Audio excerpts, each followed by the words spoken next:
Après la CNI, la nouvelle carte d'identification nationale, la nouvelle carte nationale d'identification, le gouvernement a décidé d'offrir aux citoyens haïtiens un nouveau passeport.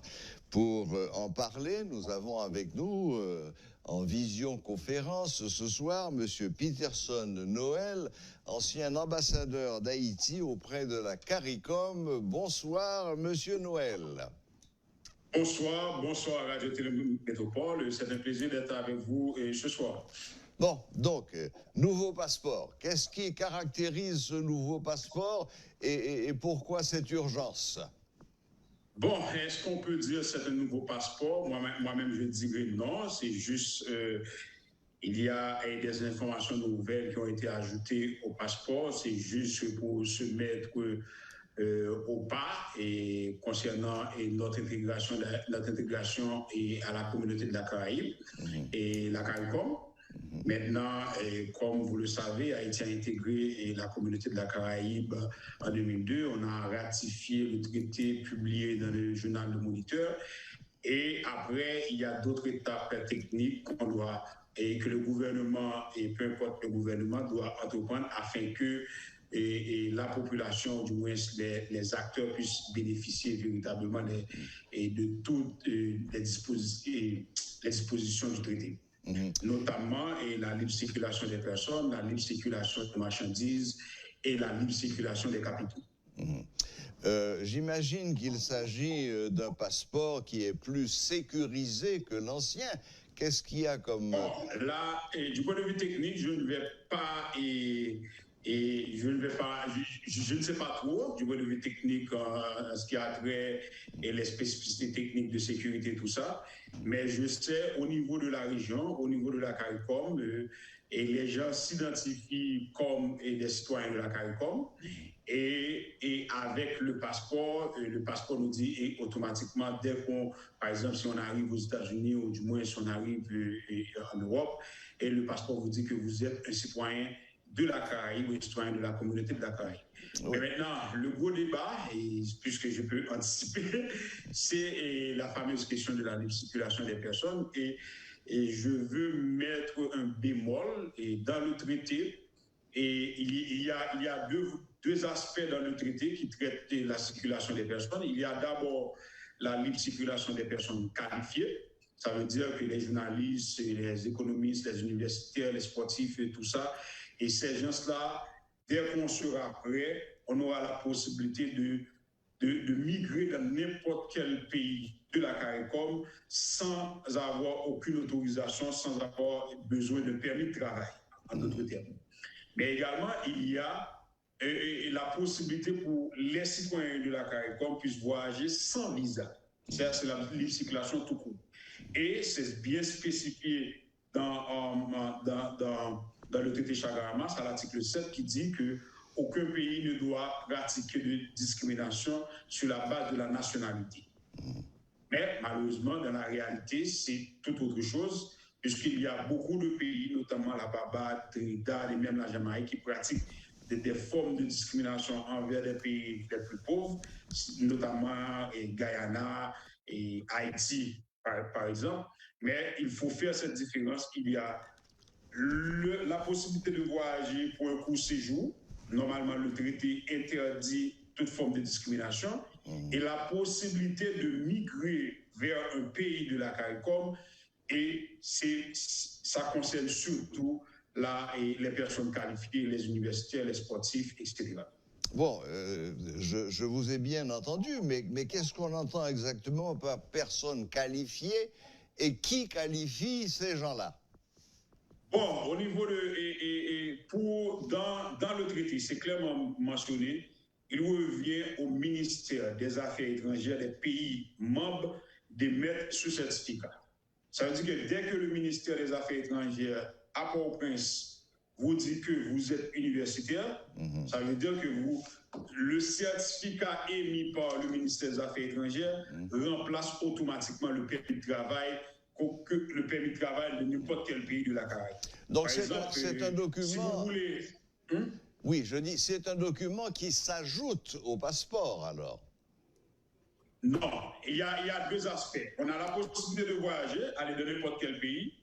Maintenant, si on décide de vivre définitivement dans le pays, on doit avoir un certificat de travail. Et aux États-Unis, on l'appelle en anglais le Social Security. Et c'est la même chose pour le Canada, mais dans la Caraïbe, on appelle c'est le permis de travail. Maintenant, pour obtenir ce permis de travail, c'est quelque chose de vraiment difficile, surtout dans les pays de la Caraïbe.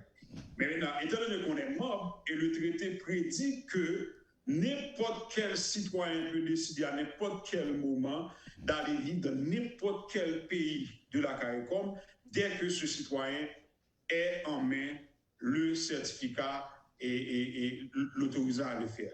Et ce certificat est émis par le ministère des Affaires étrangères de ce citoyen. Très bien. Bon. Mais bien sûr, il y a des documents de base. Par exemple, si on ne peut pas dire qu'on est universitaire, ça veut dire que en soumettant le dossier, on doit ajouter les diplômes, tous les documents qui prouvent que vous êtes une personne qualifiée. Et ce document-là, ce permis ou ce certificat remplace automatiquement le permis de travail émis dans les pays de la région. Très bien. Bon, là, j'avoue que c'est un petit peu plus clair, donc je résume rapidement. Ce nouveau passeport n'apporte rien de sensationnel sur le plan technique, apparemment. C'est pas un passeport biométrique, par exemple. J'ai bien mentionné, il y a deux volets dans la libre circulation. Si vous voulez migrer définitivement vers la Jamaïque, il faut avoir ce document. Le certificat émis par le ministère des Affaires étrangères. Oui, j'ai bien Maintenant, compris. si vous voulez, et c'est là où la barre blesse, si vous voulez visiter la Jamaïque pour quelques jours, par exemple, c'est le cas des entrepreneurs haïtiens. Si vous allez là-bas juste pour faire affaire pendant 2 ou 3 jours, techniquement, ce passeport devait annuler cette question de visa. Mais dans la réalité, connaissant la situation actuelle du pays, où les agents de l'immigration de pratiquement tous les pays du monde considèrent les Haïtiens comme des potentiels migrants et migrants illégaux, là, on bloque le plus souvent et c'est là où la situation est plus corsée.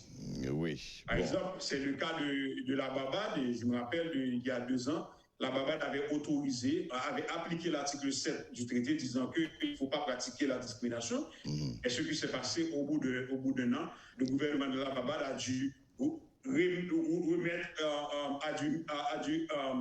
rétablir cette question de visa parce qu'en 1 an, on a accueilli plus de milliers d'Haïtiens et ces Haïtiens se trouvent dans des situations vraiment catastrophiques, de misère et tout ça. Et on a dû rétablir cette question de visa pour les Haïtiens et vouloir visiter la Barbade. Voilà, bon, ok. Finalement,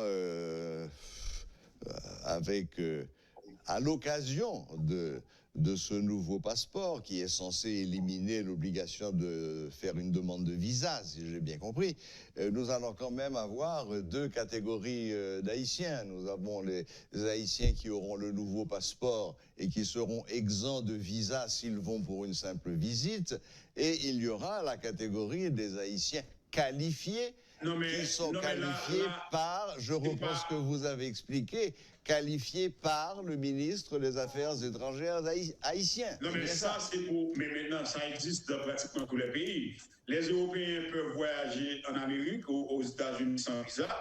S'ils décident de migrer définitivement aux États-Unis, ça, c'est un autre processus. C'est la même chose. Maintenant, si vous voulez visiter les pays de la Caraïbe, oui, mais il faut dire qu'à l'état actuel, aucun pays de la Caraïbe, bon, disons mieux à l'exception de la Dominique ou Saint-Vincent, mais pratiquement tous les pays de la Caraïbe n'acceptent pas les Haïtiens, n'acceptent pas l'entrée des Haïtiens sans visa. Et la raison principale, c'est la situation économique du pays.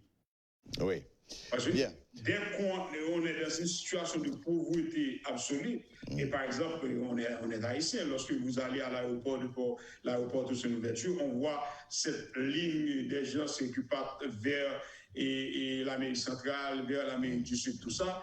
Maintenant, dès qu'il y a une opportunité, les Haïtiens laissent le pays et ne reviennent plus. Maintenant, là, on parle de la Caraïbe, mais on parle des pays qui ont une superficie, le cas de Sainte-Lucie, qui est plus petite que la Gonave.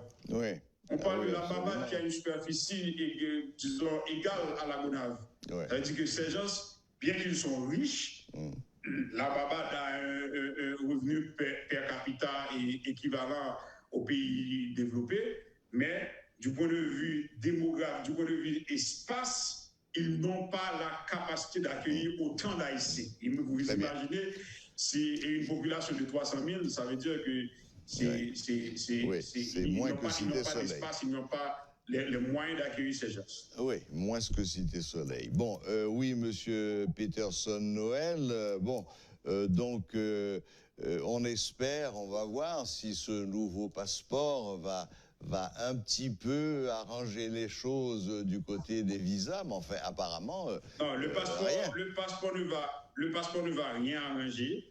La seule chose qu'on va faire, c'est de mettre de l'ordre à l'intérieur. Si le passeport ne va rien arranger, pourquoi se lancer dans ce nouveau passeport, là, maintenant, alors qu'on est en pleine période de préparation de référendum et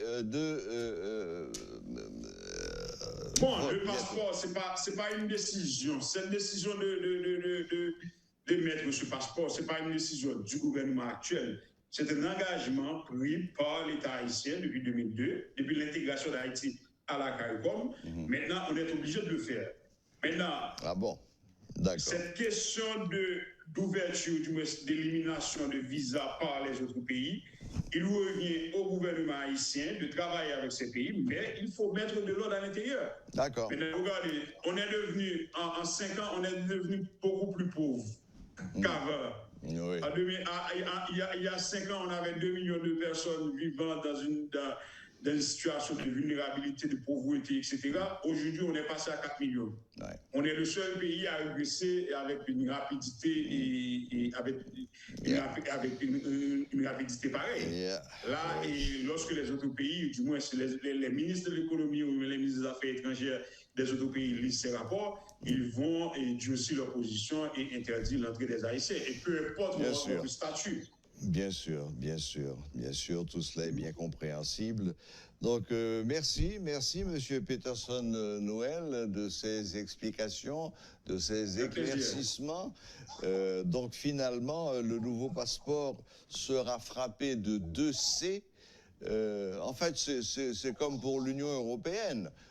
C'est comme pour l'Union européenne, c'est comme pour la communauté andine. Avec France, Allemagne, Italie, etc., etc. Très bien. Eh bien, merci, Monsieur Noël. Bonne fin de journée et à bientôt. OK, bonne fin de journée, à bientôt. Bye bye. Voilà, c'était Monsieur Peterson Noël, ancien ambassadeur d'Haïti auprès de la CARICOM, qui nous expliquait le pourquoi et le comment de ce nouveau passeport et de cette qualification qu'il faut obtenir.